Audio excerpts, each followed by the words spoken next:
Hello. Hello. Oh, Oh, hey. Man. Oh, yeah. Oh, Yes, I Ty. can't wait, Ty. This is gonna be so All much fun. right. This is one of those pinch me moments, Ty. We just get This to is hang so out. great. No, it's We the all have history. Oh, we do. Oh my imagine? goodness. How great is that? Oh my God. Before we get going, I have a mic here that Oh, sure. might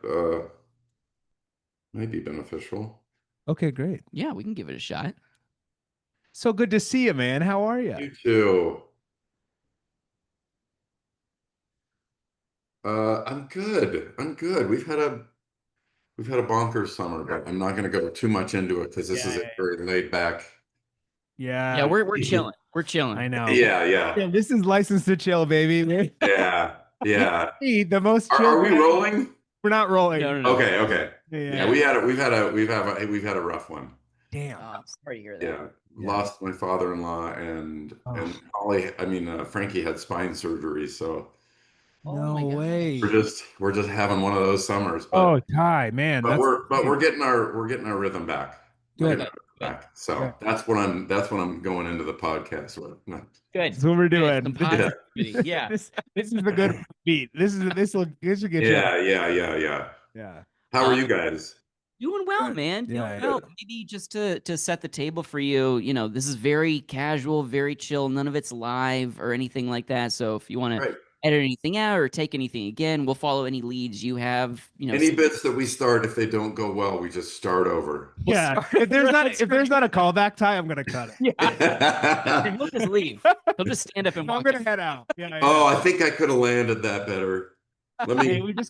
Can we take that back and can you land it a little better? Yeah, because now I know what I should have said. Yeah, that's what we're gonna do.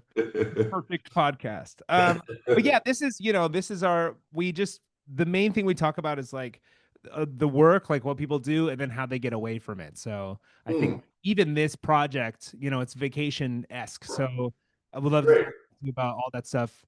If there's anything that like you don't want us to bring up, happy to like steer away from. So you can also like it's all good. I'm in good hands. We got you, buddy. Easy. We know you. Great. Should we just get started? Yeah, let's do it. Cool. Great. Ty Burrell, welcome to the show. It's so nice to see you. How are you? It is so nice to be here. We three know each other. Isn't that crazy? We do. Yeah, we've all worked together in different capacities and buds, and it's so cool. Yeah, this is really fun. The weirdness of the fact that you guys are doing this together, and I started podcasting with Ryan many years ago, and I'm a frequent collaborator with Patrick. It's pretty great. It's really cool. It's really awesome. And speaking of that, I mean, we should just start with The Good Life, which is this Audible project that I also helped. That you worked on, yeah. I have a very small role as a character named Emperor Chugs. But which you crushed. You crushed Emperor Chugs. Yeah, thank you so much. It was hard to play a discovery. We went through 6 or 7 actors for that. You did. Yeah. And it was all like after recording, we had to fire them. And they record, go through the full expense, pay them, record, fired, pay, record, fired.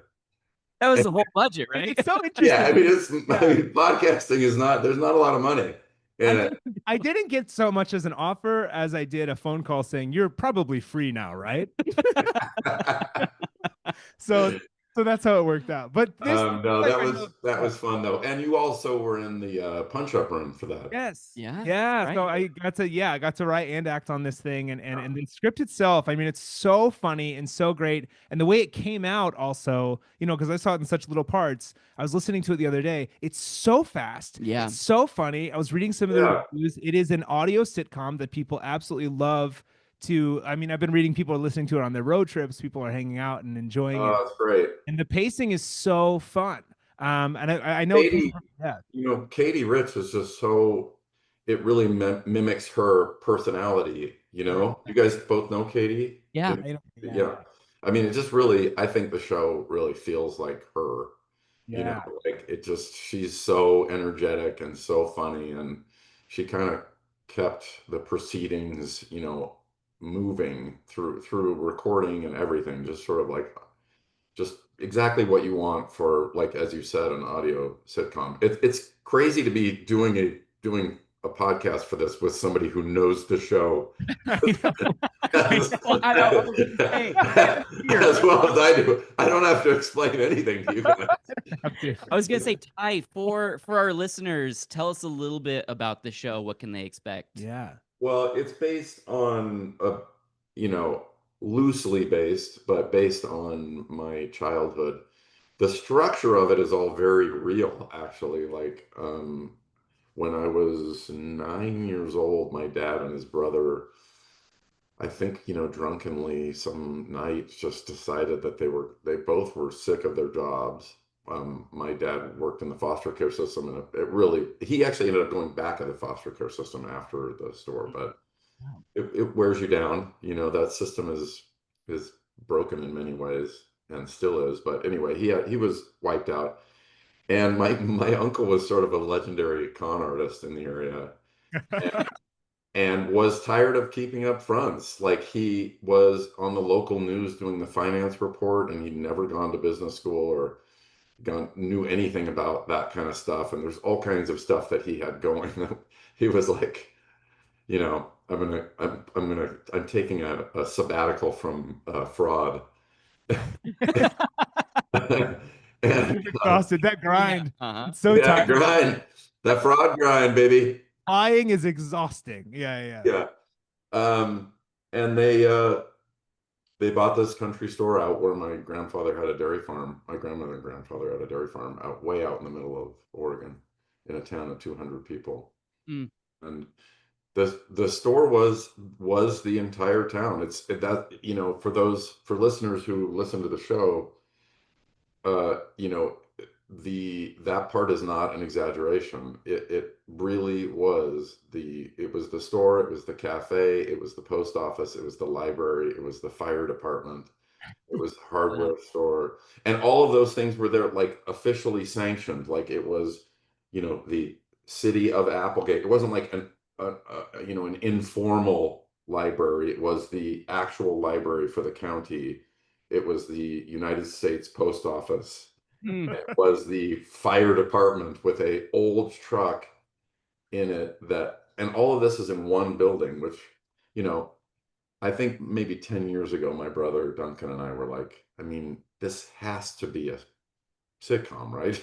Like, even just for finances, that it's all located in one building. Yeah, of course. That money.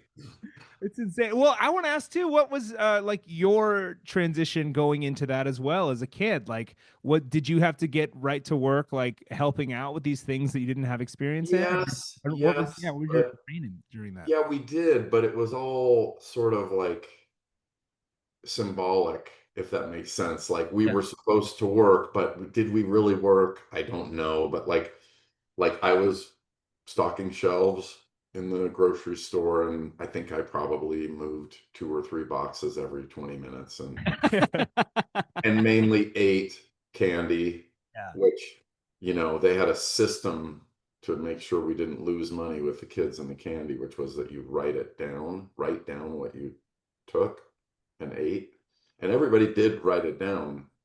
It's just that they never read what it was, and it was just sheets of candy, like just literally sheets of paper of candy. So all you're doing is just like documenting your diabetes. It's a calorie counter. Yeah. You're just like, it's like journaling your way into edema. Yeah, fun as a kid, but as an adult, it's a little scarier. Yeah. But yeah, we were working. I was pumping gas. That was really fun at 10 years old. Well, because that's still a rule in Oregon, right? That you still a rule in Oregon. Exactly. Yeah. That's can't pump your own gas, which was great for me. Like, and I think the kids, we loved it. It was like we got to go out and you know, correct people getting out of their car to pump their gas as a 10-year-old. I got this one. Please let a professional handle this. Butterfinger up. And things like this big in your hands. You know? Please. We'll take it from here. Thank you. It's gigantic. Tipping it over like a teapot. Absolutely. Yeah. The personal touch. That's right. That is so cool. I mean, yeah, it was great. I mean, and we were also just, allowed to run around constantly, just do whatever we wanted all day long. It was a great life. It really was the good life. I mean, yeah, totally. And I know you kind of built into that. Did that start kind of? I know you have like a love of Oregon. I know the University of Oregon. You guys go camping all the time in Oregon. Well, we don't camp much in Oregon. We Okay. camp here in Utah. I live in Utah now. Oh, right. Which we want to talk about too, because that's so cool. Yeah. We have a spot up in the mountains that we go to all the time. I'm going up there tomorrow morning to amazing. Do some projects, but yeah, I'm an Oregonian at heart. I mean, that's really where I was born and raised, and we try to get back there as much as possible. And the Applegate Valley, where this all was, has changed dramatically. It was a logging community when we lived there. Now it's wine country. Wow. Okay. So the store is now it is unrecognizable. The building's still there. It was bought out by very wealthy wine people, and it is all white. Wow. And I mean, what is that like for you to see that now, like growing up with the storefront, so many great memories for you, and then to see it still there but changed? What is that like? It's a little bit complicated. I think I miss the old store, but I have visited it since, and it was in real disrepair. And it kind of like you can't go home again thing. Right. Yeah. It was sort of like hard to go there and see people who didn't really care about the state of the building or what was in the building. Like, at least our parents, both sets of parents, really tried hard. They failed, but they tried really hard. And we were there a couple of times over the last 10 years, and nobody was really trying. So this new iteration, while being very, very different, is at least in some ways like I'm happy about it. This is somebody who cares, that's really trying.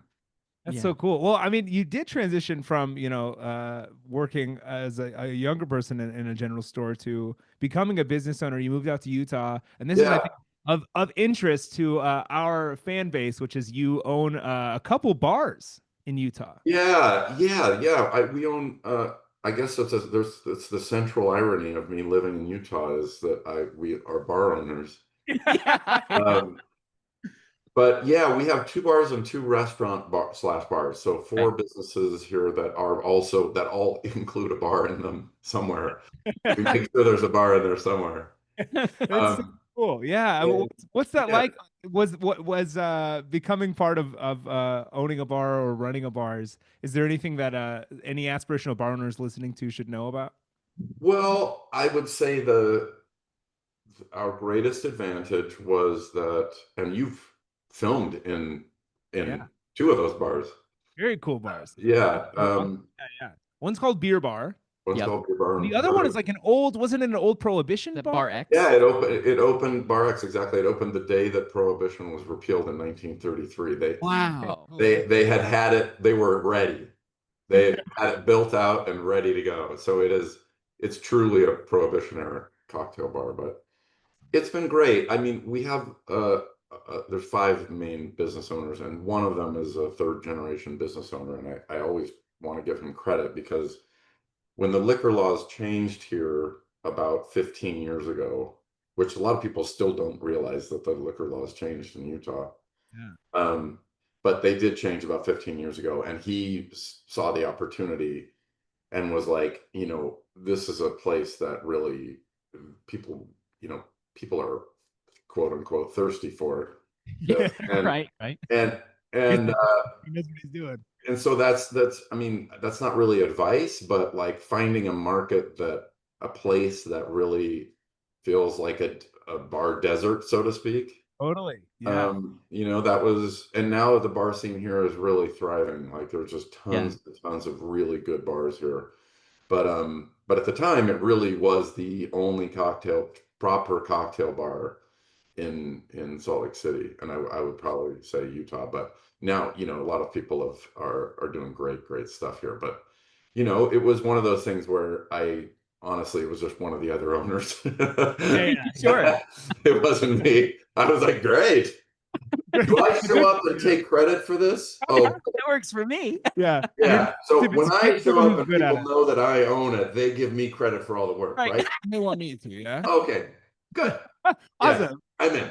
You're hired. And Ty, the first one that you took an ownership stake over, was that 2014? Is that right? Around there? Yeah, that's about right. I think we were kind of working on it even sooner. Okay.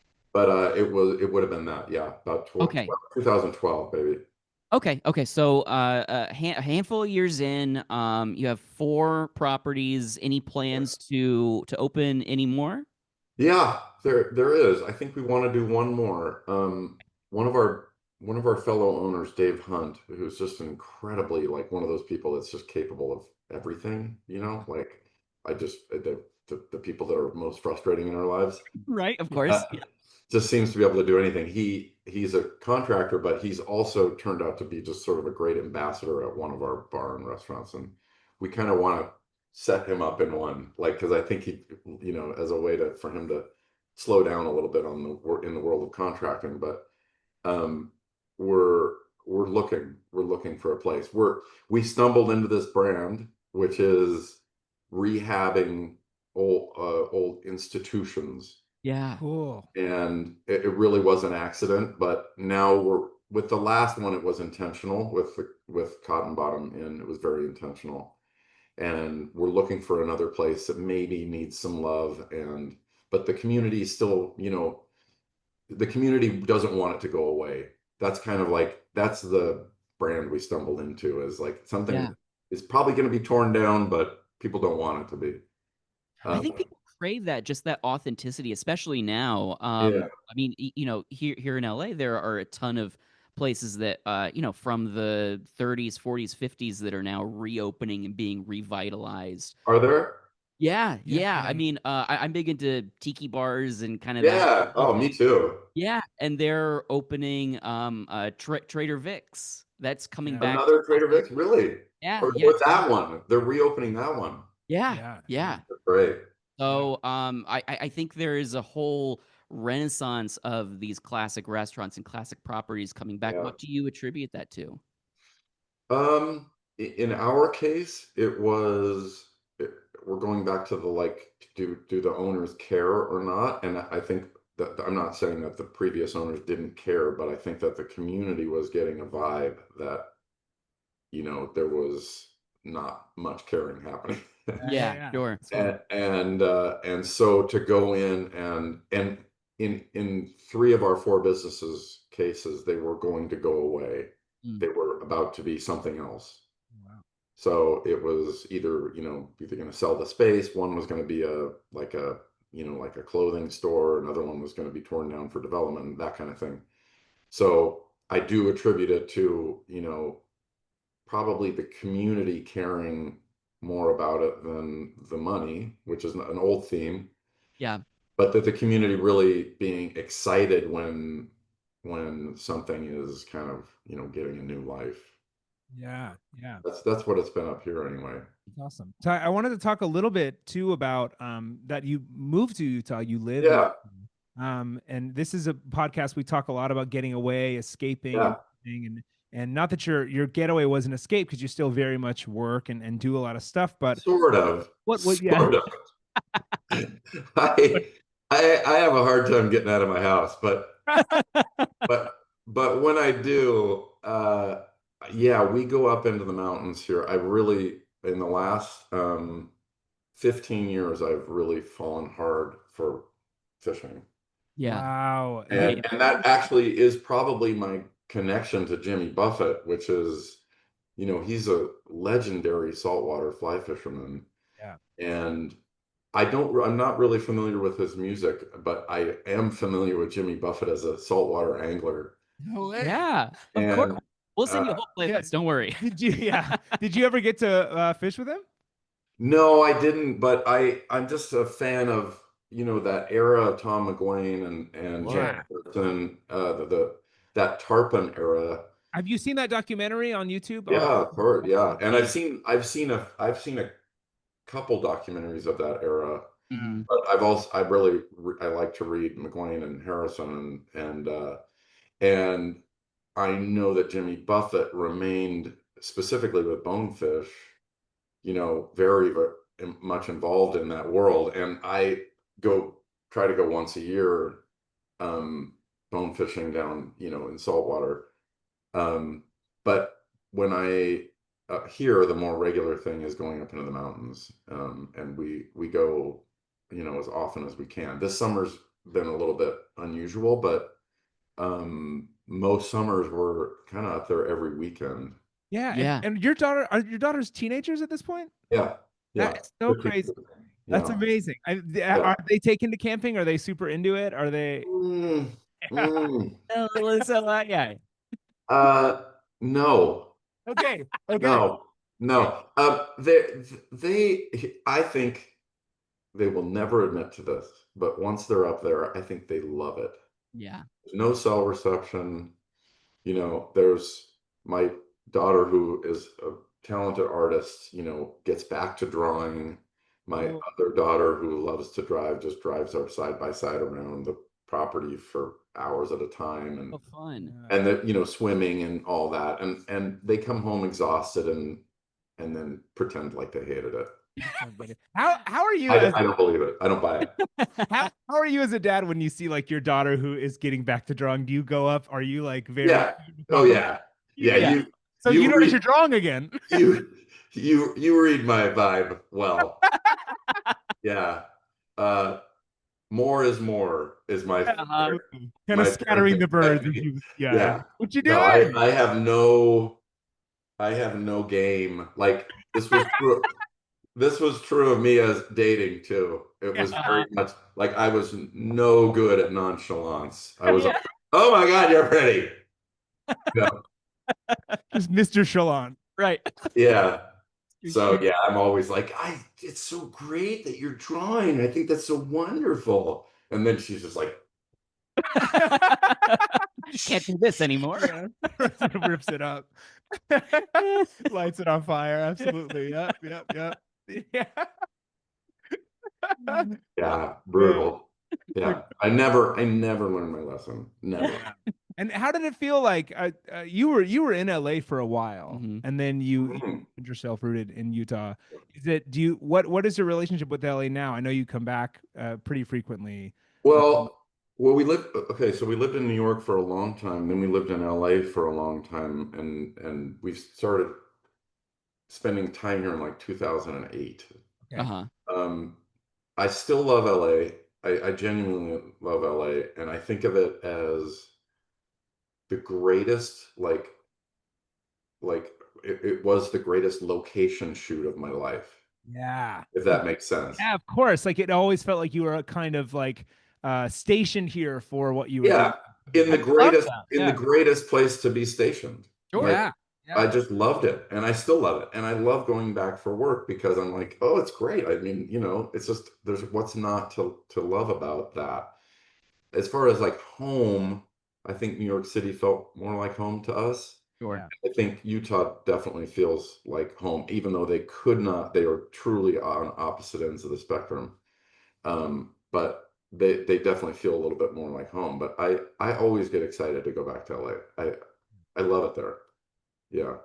Was that a challenge moving to Utah at first? I mean, like I'm always jealous of creative people that realize they don't need to necessarily live in New York or Los Angeles to do what they love to do. Was that ever a tug and pull for you, or was it very easy just to be like, no, we can live here and we can make this work? Well, I would say it was actually pretty easy, but I also may not have thought it through. Yeah. But in a great way. Yeah. I grew up in a house where my dad was never gone. Like there every night for dinner, and like very involved in the family, and I really loved it, and I love that. just selfishly, not altruistically, just very selfishly. I love being at home. So, to work on something long term means to be gone. It is like built in, it's baked in that to work on something long term is to be gone. So the things that I have kind of gotten the itch again to perform, but I'm trying, I've got to really like thread this needle of like nothing shoots in LA anymore. Right. I need to be able to be home a lot. But it has allowed for first of all, like for most of like when we moved here and stuff, I just was absolutely thrilled for the break, and I have been for like 5 years. Yeah. But I am getting kind of the itch recently. But I will say it's been really fun doing stuff like this, like doing The Good Life and other voiceover stuff, and then I'm able to do endorsement stuff, which is where Patrick and I work together. Totally. Pretty, usually about once a year, and that's usually about a week away, and really fun. They're almost always really, it's just really fun thing to do, and blast. There's so much. We have a lot of laughs. Oh yeah. The kids throwing French fries. It's always a blast. Yeah. Always a blast. Always a blast. Always a blast. Always a pleasure. Always a joy. Always a pleasure. Always a joy. Can't quite get the fry in the right place on your face. You don't hire them for their throwing skills. You hire them for their cuteness. Yes. Let's go again. We have time. We are losing light, but we have time. Just a big old smile on your face. Yeah. It's all good. It's the last shot, and we just need you to get a French fry in my mouth. And it's all good.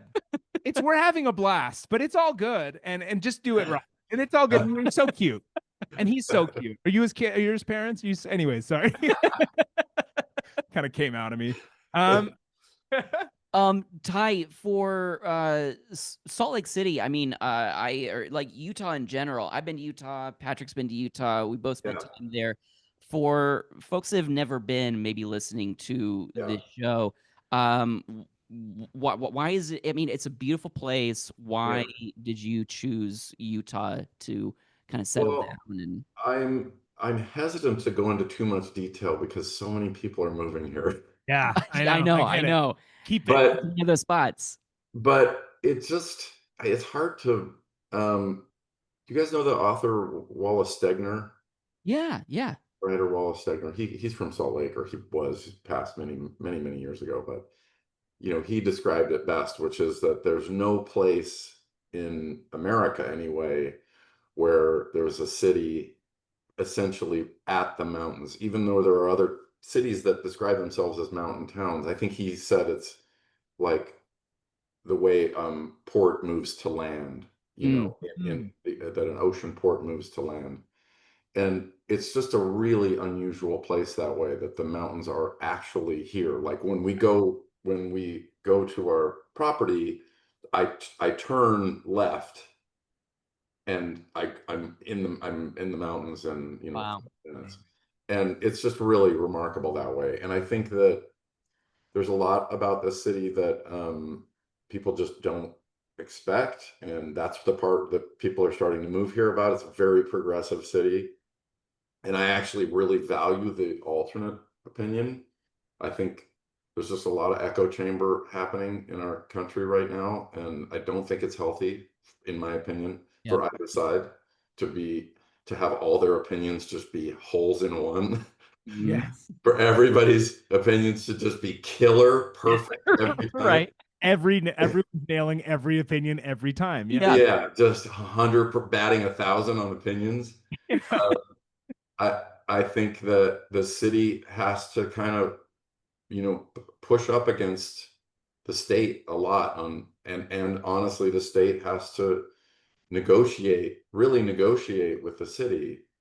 And I think there's something really cool about it. And I think the product is a lot of level-headedness. A lot of the people of Utah are just really earnest and kind, and don't tell anyone, but the city itself is much more sophisticated than people know. But that's the part that We're gonna bleep that. Yeah. Bleep that out. Yeah. Like a 4-second bleep. Yeah. Ty, thank you so much for chatting with us. The Good Life is so great. Amazing. And I say that absolutely. You can pat yourself on the shoulder right now while we're doing this. I am. There's a couple of cool jokes that I'm proud of made it in. You never know when you do Punch Up if it gets there, but some of them got, and it was awesome. A good amount of them got there. I was honored. But I can't wait, and I can't wait to see what else you're up to. Is there anything else you want to mention that's coming through? No. It's great to see you guys. This is man. It's really great. Yeah, we were looking for this. Thank you so much for taking the time. We appreciate it. Yeah. What a pleasure. Cool. Thanks, buddy. Appreciate it. Thank you, Ty. That was it. We're done. All right. Thanks, man. Man, I really wanted to be like, guys. Can we expect a Modern Family reboot? What's that? Oh, can we expect a Modern Family reboot? And can you tell us? Yeah, and now we're gonna put on our radio hats. Get the scoop. Yeah. By the way, I'm doing one of those tomorrow morning. Oh boy. Like a serious, car wash. Oh, fun. That'll be a lot of that. That'll be that. Yeah. I interviewed Taj Mahal and Keb Mo. Do you know those blues musicians? They're like I know of Taj Mahal, yeah. Yeah, I interviewed them a few weeks ago, and we went right after this other guy that was like the blues guy on a Sirius XM, and he just kept being, it was like really bad, and I was listening for the whole hour, and he was like, and so it was almost kind of like, and so like, who are you? Like, it was like, that was kind of the whole, like most of the interviews. That's who you are. Yeah. And anyways, let's go to God. To a caller, and the caller would be like, I saw you 27 years ago and you waved at me. Do you remember? It was like, these people are in hell right now. They are of different eras, though, right? Keb Mo is more yes. Yeah, there are different eras, but they just released an album together. They're their second great album. 20, 30 years. They have a big difference. But Taj is like they're incredible legend. Yeah. Anyways. Well, are you guys well? Are things good? Doing well. Yeah, everything's great over here. It's just so good to see you. It's been so long. Yeah. I caught up with Erica a few weeks ago, so I was good. When everything was going on. Good. And I know ups and downs over there too, which is very annoying. What's that? Just ups and downs on the scripted side over there. I know there's. Oh yeah, it's bonkers. It's bonkers. Crazy. But it's all fine. It really is just a wild time in the industry. Yeah, I know. Out here, yeah. But hopefully we get some ears on this and we get a season 2 out of it. That would be awesome. I mean, those reviews are so positive. I don't know what the internal reception is, but I was so impressed. And it was it's so funny because I have a movie that I co-wrote that it looks like Jillian Bell is going to be directing. Oh, great! She's great. She's so great. And I was like, I haven't talked to her about this yet, but I'm like, we're in the same thing. Like, it's like, oh, I didn't know you did Good Life, so it'll be fun to chat. Yeah, she is so good. She's awesome. She's perfect, Coco. That was great casting. She really is. She nailed it. Yeah. We're gonna put a rush on this too, so we'll get this out quickly and let you know live and everything. Yeah. So we'll get the word out for sure. Yeah. Thank you so much for doing this. It means a lot. Yeah, good to see you. Yeah, great to see you, man. You too. Hope to see you again soon. Likewise. See you, man.